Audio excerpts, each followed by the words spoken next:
Yo guys, it's Sif here. Welcome back to a brand new video. Welcome back to the channel. Today is the match preview for Chelsea versus Legia Warsaw. Second leg of the UEFA Conference League. Obviously Chelsea currently 3-0 up from the first leg. This should be a relative cruise fest. The whole of the second leg. In fact, I'm expecting it to be more of a higher scoreline than the first leg, in my opinion, especially when you're at the home of Stamford Bridge. When you're at home, you know what I'm trying to say. So before we do get into it, please like, subscribe, hit the bell notification so you're notified every time I upload a video. Also, first link in the description is my streaming channel, my second channel. Go and check those out, it'd be very much appreciated. And without further ado, let's jump straight into this because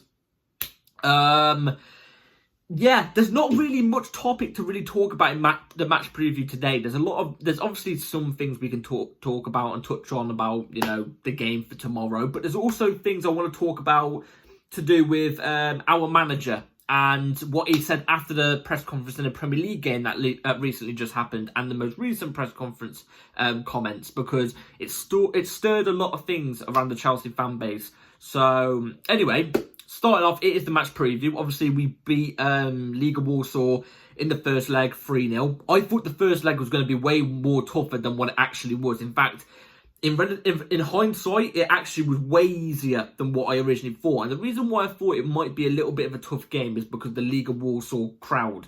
It's the first leg. They've got nothing to lose. You know what I'm trying to say? Obviously, we are the absolute clear favourites to win this. It's like having a foot race, a sprint race, 100-metre sprint race between Usain Bolt and Stephen Hawkins. You know what I'm trying to say? Obviously, you're going to put your money on Usain Bolt. But, you know, anything could happen. Anything could happen, you know. So, you know, you could sway a little bit of a bet towards Stephen Hawkins. You know what I'm trying to say? I'm not saying Legia Warsaw or Stephen Hawkins. I'm just saying, like, you know what I mean? Like, obviously, we're the big dogs of the competition. We are the people, everybody. If we don't win this competition, it's a complete utter embarrassment to the point, shut down the club. That's how embarrassing it would be if we didn't win this competition with relative ease, okay? But I thought, with the fact that we were going to their ground for the first game, obviously, you know, we were the clear favourites. Legia Warsaw have not really got much to lose. Like, if we beat them, you know, people look at Legia Warsaw and go, I think even their rival fans would go, yeah, I don't blame you for losing to them the way you did. You know what I'm trying to say? But if they got the result over us, oh my God, would it be catastrophic? And that still goes for, if they get a result over us tomorrow, even if it's just 1-0 and we still go through, embarrassing. If they bring a comeback, that could be, like I said, shut the club down. In that sense, you know what I mean? But yeah, I thought, especially as well with their fans, you know what I mean, at their ground. You know, I've seen the videos. We all saw how their fans were at the ground on that day. You know, they were popping. They were turned up for their team. They turned up for their team. It's just their team didn't execute their plan properly. Like I said, we relatively went through that game with decent ease. First half was a bit meh, but second half we cruised it with pretty much our B team, you know what I'm saying? So I'm expecting basically the same thing, but in better fashion tomorrow. You know what I'm trying to say? What we were seeing from the Conference League games in the group stage, where we was winning like 6-7-0 against FC Noah, I'm expecting that tomorrow, but not 6 or 7-0, because obviously there's a reason why Legia Warsaw have got this far into the competition, because they're better than the rest that were in the group stage. So I'm expecting still a relatively high cruise fest scoreline tomorrow. If not, like I said, it's a little embarrassing. But you can never take teams easy. You could never take teams easy. Like I've been saying this whole video, I've been saying, like, we should be cruising this competition. It shouldn't even be a tough test. Obviously, not Copenhagen, Real Betis, and there's another team on the opposite side of the Conference League chart thing that's going on right now. That's not in our side. They are two decent teams. I think they might give us a little run for our money, but like, we should still relatively cruise those teams. You know what I'm trying to say? Because we are that extra level above those teams. We are an extra cut above those teams. You know what I mean? If you want to get into the Champions League, if we want to get into Champions League next season, we've got to cruise these teams. We've got to cruise against these teams. And that includes the final, whether it's Real Betis or the other team that's on the opposite side. We should win that game with relative ease. Otherwise, if we don't, it's going to look bad going into the Champions League next season, because there's no doubt we're going to bring in the same type of players as what we've done in previous seasons, because guess what? That's our model. We won't go into the market and buy Champions League quality experienced leaders or players in general. You know what I'm trying to say? So, and nothing's going to change in sort of 4 or 5 months, you know what I mean, against those teams. Nothing will change that much, that drastically, unless you bring in a proper manager as well. So we should be winning this competition with ease. Shouldn't be a struggle.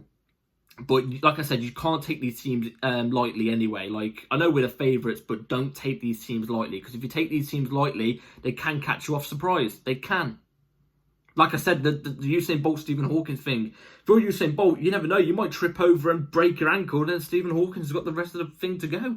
You know what I mean? So, it's a weird analogy, I know, but it's the only thing that came up to my head. But yeah, anyway, I'm expecting the same thing, nothing less. Tomorrow, I am expecting a couple more, maybe Chelsea youngsters to be in the team tomorrow, or be in the overall squad tomorrow.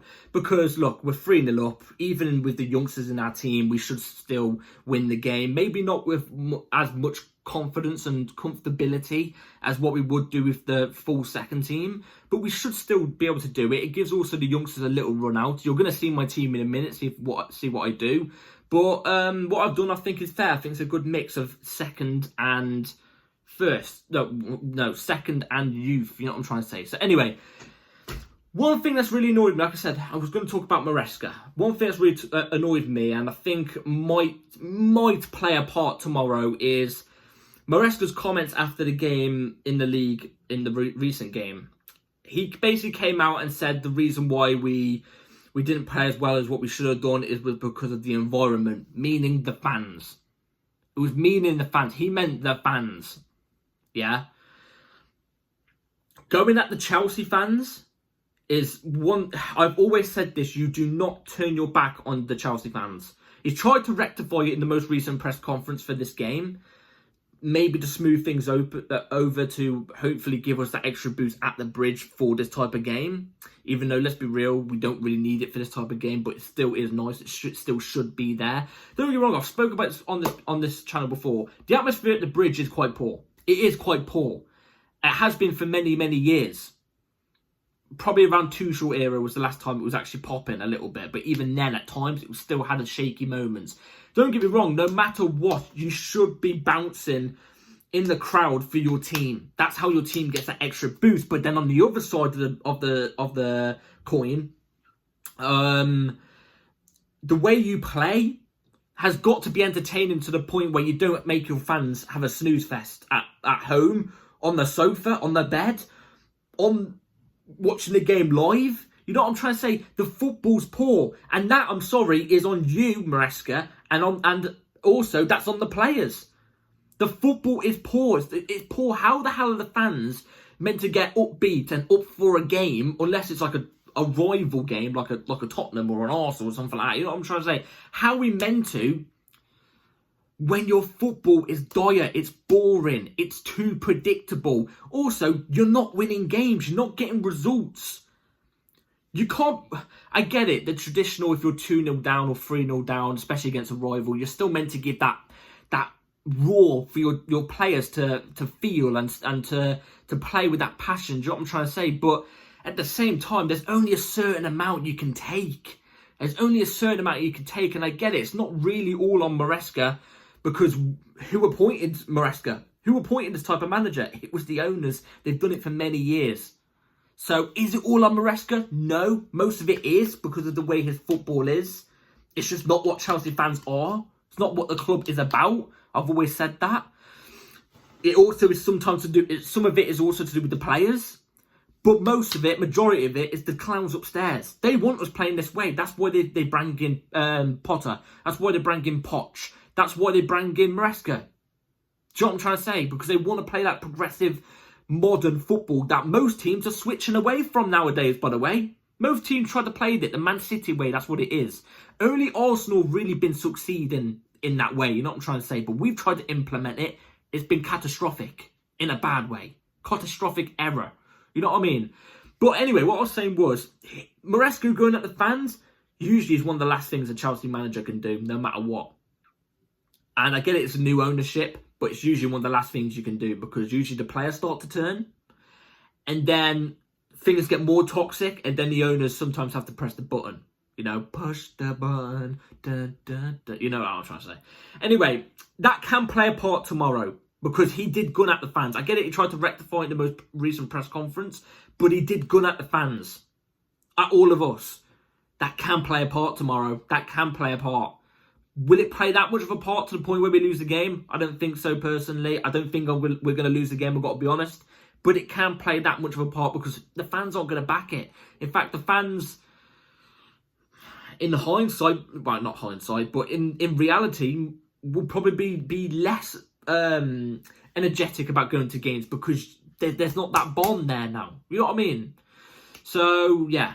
Anyway, now let's move swiftly on to the injury news and stuff out for tomorrow's game. Mark Gu is slowly getting back into match fitness, but he's not going to be available tomorrow. Lavia was in training. In fact, if you looked at my thumbnail, if you haven't seen it already, click off the video, come back on it after. But check out my thumbnail. Lavia has been in training. He might be in the squad for the Fulham game on Easter Sunday, by the way, on Easter Sunday. And apart from that, everybody else usually is out, like Fofana. Everybody else is back fit. We haven't had an injury for a while, which is surprising. So that's positive. And yeah, anyway, the lineup I'm going to go for tomorrow is going to be right on the screen.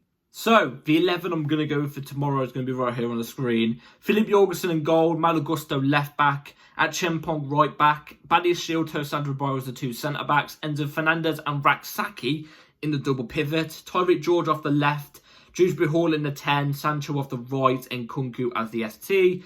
Now, let me quickly go through why I've chosen these players. Jorgensen's obviously going to be in. We all know that Jorgensen now is the second keeper. Unfortunately, I don't think he should be, but that's the reality of the situation. That's what Maresca wants to do. We can't change that. So, anyway, Malo Gusto off the left back, inverted into midfield. I would rather, like I've said the last couple weeks, save Cucurella for the big game. So I'm going to go with Gusto inverting into midfield, which allows Chempong to be a right back inverting as a right centre back. Times we've seen that Chempong at right back inverting as a right centre back. I actually think he's done relatively quite decent in that role. Also, like I said, it allows Gusto to invert into midfield without any problems or anything like that. So I'm cool with that. I like to see Chempong play tomorrow. I think he deserves to play tomorrow. I think the last game which he played, which was against Legia Warsaw, I think he put in a solid performance. So let's keep it up. Badiashile and Sandro Boyle, two centre backs. Again, these are the two that I would go with. I'd save Levi Colwill and Trevor Chalobah for the bigger games. I actually think Tosin is probably better than Levi Colwill at the moment, but I have a feeling that Maresca prefers Levi Colwill over Sandro Boyle, so that's what I'm going to go with. We know Badiashile's not getting into that first team at the moment, so those two, in my opinion, should be the two to go with. And yeah, I've not really got much to say about those two apart from, you know, good luck, I guess. You should be relatively quite comfortable. It doesn't matter what centre-backs we put in tomorrow. We shouldn't really concede. Enzo Fernandez, Raksaki. Enzo Fernandez I've put in there because of the simple fact of I think we need a more reliable player in that midfield alongside somebody that's really inexperienced, very young still. I think the one game we saw Raksaki, I can't remember what game it was in the Conference League. It might have been FC Noah. I forgot what it was. I forgot what game it was. But that one game I saw him in, I thought to myself, God, we got a little good player here. He looks like a really decent player. I don't think in the future he's going to make it at Chelsea. I don't know. I haven't seen him enough. But from what I saw, I thought he was a decent player. For these type of games, it adds experience for him. Some decent level experience. European experience. And not just that. You know, it gets him warmed in. Against these type of teams, it gets him warmed in. I'd like to see him a bit more tomorrow. If he's available, I'd like to see him. Like I said, I would put an Enzo Fernandez next to him. I was thinking Dewsbury Hall, Raksaki pivot, but then I was thinking to myself, that might be too inexperienced, especially how Dewsbury Hall's not really a natural double pivot player. We need somebody more than a 10, so why not add a more experienced player in that role? Enzo Fernandez is not massively experienced, but he's more experienced than most of these guys. So I'll put Enzo Fernandez there. He should be able to do it. He shouldn't really use that much fitness up in this type of game because he should be fine. Anyway, Tyreek George off the left, we have to see. If I don't see Tyreek George off the left in tomorrow's game, when the lineup's up, I'm not going to be happy. We've got to see him. In fact, I don't think he played against Ipswich, which I was disappointed about because I think he deserved a little game against Ipswich. I think he deserved it. He played so well in this last game. I want to see it again. I've just realised Reece James is probably going to play in the double pivot tomorrow. I've just realised. Anyway, I want to see Tyreek George tomorrow. I want to see it. Sancho off the right. We did see in the second half of the game against... I forgot what they're called and we're playing them right now. Oh, Legia Warsaw. We did see in the second half against Legia Warsaw when Maresca came on, Sancho and Tyreek George linked up quite well. Way better than what they did in the first half. I want to see that again. I want to see that replicated again in tomorrow's game. I'm just hoping it doesn't take Maresca coming off the bench to unlock that. Anyway, Dewsbury Hall in the 10. These are his type of games that he plays. These are the games that he does play. You know what I mean? So... we have to have somebody in the 10 instead of Palmer, so Dewsbury Hall is going to be that player. And then Nkunku is the ST. I get it, a lot of people don't want Nkunku in the ST position. Neither do I, but we've got nobody else there. Otherwise, we're going to have to play Jackson and risk him maybe getting an injury, despite his bad form that he has been on since he's come back from injury. I get it, he's only just come back from injury, but still, I wouldn't rather risk him. So I'd rather play Nkunku in this game. Anyway... that's 11 I'm going to go for tomorrow. Let me comment down below what you go with. And now for the beloved score prediction tomorrow. Second leg against Legia Warsaw at Stamford Bridge. I'm going to go for comfortable Chelsea win. A comfortable Chelsea 3, Legia Warsaw 0. I think we're going to get it done. I think we're going to cruise it more than what we did in the first leg. So what I mean by that is we're going to replicate the second half of that first leg in both halves of this game. I think we will score in the first half and I think we will score in the second half. And yeah, I hope maybe more youth players are on the bench for us in the squad. So on the bench, and maybe they get a couple more minutes in the game late on in the second half when we're up by a couple goals. So we give them that experience instead of risking more players. Anyway, that would be the perfect day for me because it would be 6-0 on aggregate. And we move on to the semi-finals and hopefully it's a good day. So we're through basically anyway. Let's be realistically. We are through to semi-finals. So anyway, that's it for today's video, guys. Let me know in the comments down below what you would all go with. I'll see you an hour after the game for the match review. Basically my match reaction to the game, an hour after the game. So hit the bell notification so you're notified for that. Like, subscribe, everybody. Take care and I'll see you after the game tomorrow. By the way, Arsenal and Real Madrid are drawing 1-1, I'm pretty sure. Yeah, 1-1. Great. Arsenal through. Anyway, take care.